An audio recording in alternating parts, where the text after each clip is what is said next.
Kenya has successfully completed the exercise on determining the population. The exercise went on more smoothly than many people thought, than most of us thought. So the big question begins to emerge. How is this census going to inform the 2022 elections?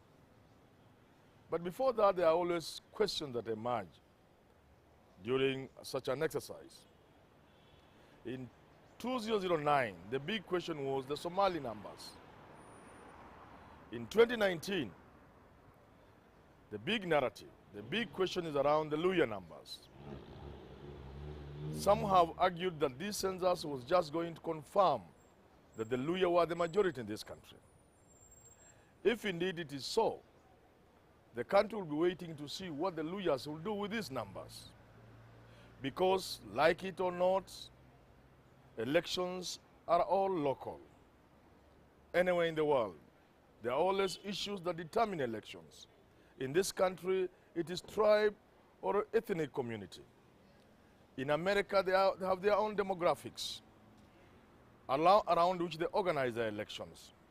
So since tribe or ethnic community in this country is a big factor, it will be hoped, or people might think and believe, that because the Luhya numbers are this big, or are likely going to be this big, then they will also be this big in the politics of this country in 2022. But when you see Moses Wetangula, Wycliffe Musalia Mudavadi, roaming the streets, still talking about unity, about Luhya unity, then you begin to understand how difficult it can be for the Luhyas, even with their numbers, to make an impact at the national scene. Unity and community leadership are not things you go and talk about in the market, at least not every day. When the Kikuyus somewhere in Limuru, through the late John Michuki, said that henceforth Uhuru Kenyatta was going to be their spokesman, that if you wanted to reach the Kikuyu, you will have to do it through Uhuru Kenyatta. There were no further meetings. Uhuru never went around lobbying to be leader of the community. Indeed, long before that Limuru meeting, he had come up strongly to seize community leadership by being there for the community at a time it mattered most. Nobody ever put the Luos together nobody ever puts the Luos together to make Raila a leader of the community. Ali Hassan Joho has worked himself to the leadership of the coastal group. Never mind that there's not one community at the coast. Yet, the majority of the votes from coastal region can only be through the influence of Ali Hassan Joho, Sultan 001. Stephen Kalonzo Musyoka is an undisputed Kamba king. Never mind that there are other wannabes.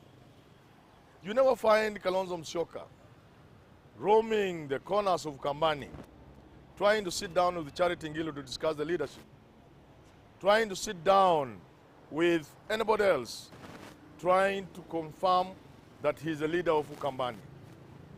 Not sitting with Kivuda Kibwana. You never see him sitting with Alfred Mutua, discussing who is going to be the leader. This then worries me about the community from which I come. Once you work yourself at the top, you remain at the top and give leadership to the community. You destroy the myth that the Luhyas are not united. You destroy the myth that the Luhyas are the most democratic community in Kenya. When the people tell you, the Luhyas, that you are the most democratic, they are telling you you are the most shenzi. That is the truth. So you destroy that myth. You take up the leadership. When the Kalenjin crowned William Samoei Ruto in 2007 or thereabouts, he took over and went past Henry Koskei. Indeed, he went past Daniel Toroitich Arap Moi and the presumptive prince, Gideon Moi, and he has never looked back.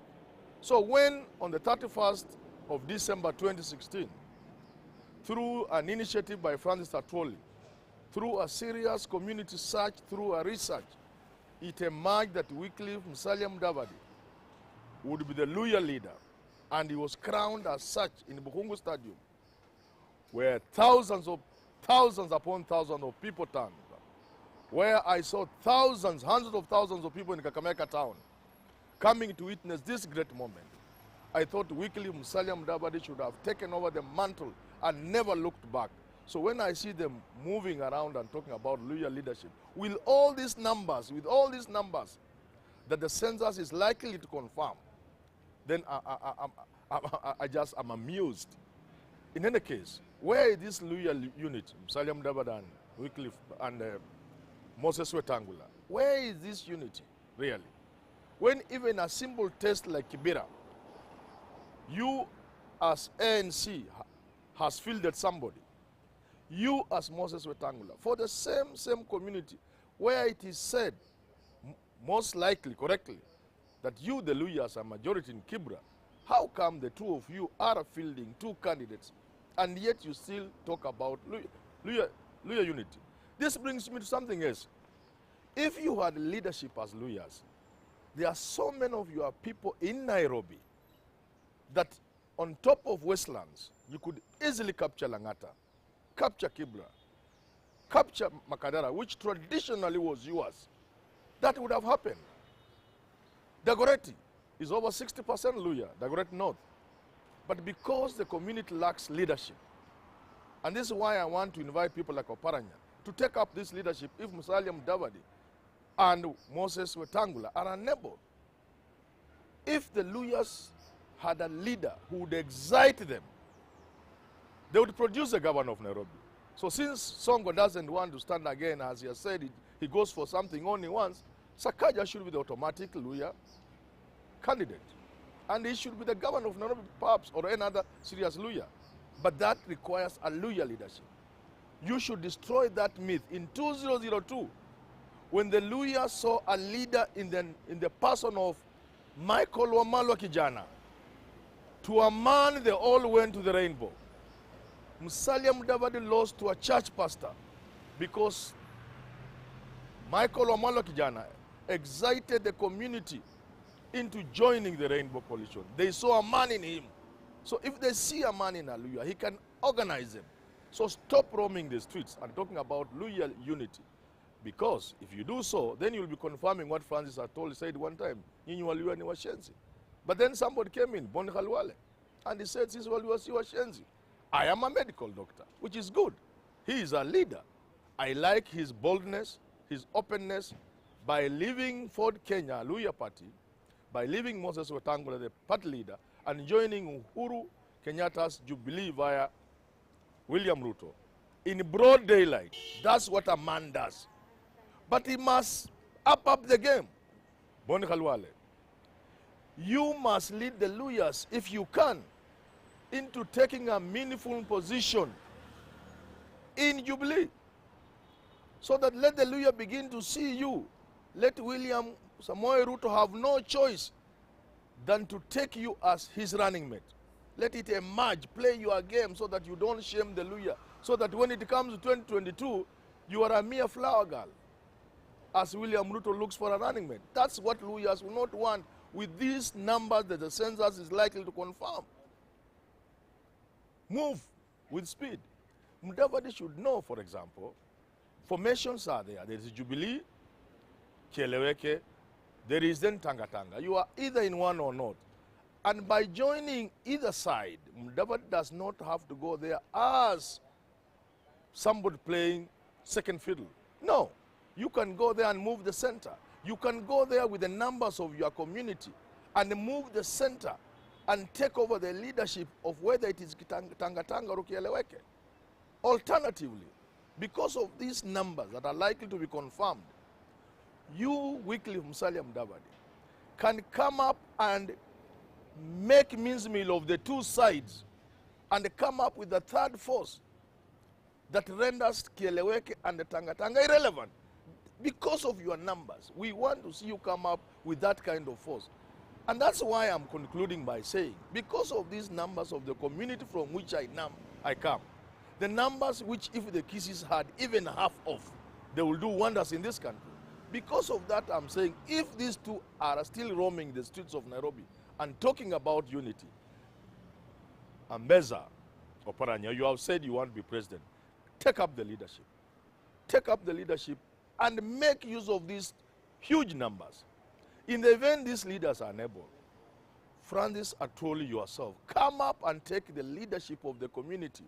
Because come 2022, after the referendum, 5 communities, the big communities, will be at the table.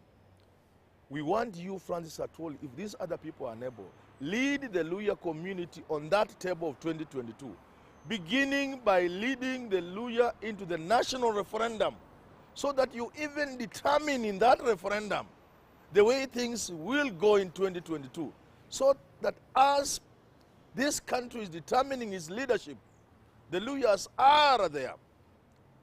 It has happened elsewhere. Sometimes people are forced as a country, as a kingdom, as a community, to go in that manner where it's not just one leader. During the Roman Empire, and about when the Republic was being formed, there was a triumvirate where it was necessary that 2 people lead Rome, 3 people rather. So it's quite possible that in 2022, 5 or 7 communities will produce the leadership of this country. And when the community that has the top numbers doesn't seem to be playing the way it should be playing at the national stage, and when the politicians are lukewarm, we then look in the community and say, we have another person who has a voice, who has the resources or can mobilize the resources, who has friends both nationally and internationally, a person who can have networks to lead the community at the table where decisions are being made. It is with this in mind that I invite you, Francis Atwoli, because you foot the bill. You can have the resources, you have friends, you have connections. Lead your community. If these politicians are unable to do so, lead your community on this table, because the formation of this country, the political map of this country, is being drawn now. And for many years to come, after 2022, the political shape of this country for many, many decades to come will be determined by what happens in between now and 2022. And the people who take up leadership in 2022 will play an important role in the development of this country.